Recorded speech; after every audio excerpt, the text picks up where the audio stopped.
Chapter 6, Section 5, Graphing Linear Inequalities in Two Variables. So we're going to talk about using x and y. So you can see a linear inequality can be written as the following. ax plus by is less than c. ax plus by is less than or equal to c. ax plus by is greater than c, and ax plus by is greater than or equal to c. So those are our types of inequalities. So you can write it in that form. So you can see here an ordered pair like xy is a solution of a linear inequality if the inequality is true when the values of x and y are substituted into the inequality. So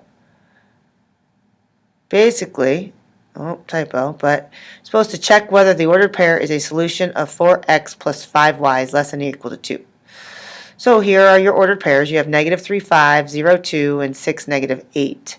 What you do is you just plug in for x, negative 3 in this case, and for y, 5. So here you can see 4 times negative 3 plus 5 times 5 is less than or equal to 12. You solve and you have 13 is less than or equal to 12, which is not true. So this ordered pair A, negative 3, 5, is not a solution to this inequality. And then B, you do the same thing. Plug in 0 for x, 2 for y. You solve, and you can see 10 is less than or equal to 12. So this ordered pair, 0, 2, is a solution to this inequality, linear inequality. And last, we have 6 and negative 8.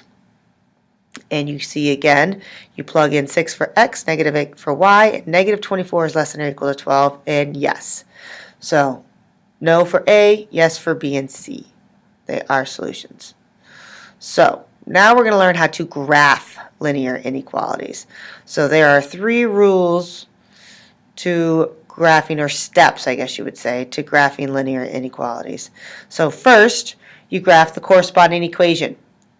Now, when you graph it, you use a dashed line for inequalities with greater than or less than to show that the points on the lines are not solutions. So those points are not solutions.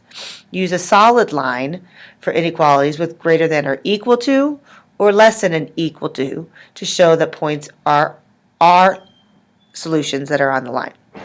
So again, dashed lines for open circles, right? If you were to graph it on a number line, well, now you're going to graph it on a coordinate grid, so that's why we use dashed lines. And a solid line, if you have our equal sign, or would be represented by a solid dot. So the second step is the line you drew separates the coordinate plane into 2 half planes. You would test a point in one of the half planes to find whether it is a solution of the inequality. I personally like to use 0, 0 because it's an easy way to plug in numbers and get answers to find out quickly. And then the third step is if the test point is a solution, you shade the half plane that it is in. If it's not, then you shade the other half plane. So let's do some examples so you can see what we're talking about.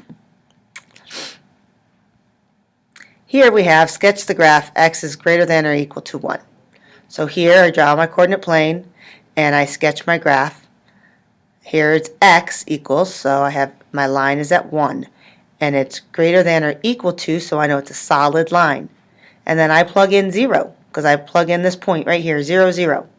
So is 0 greater than or equal to 1? No, it's not. So I do not include my 0 point, and I shade to the right of my line, because it does not include the point 0, 0. Here's another one. Sketch the graph y is greater than negative 3.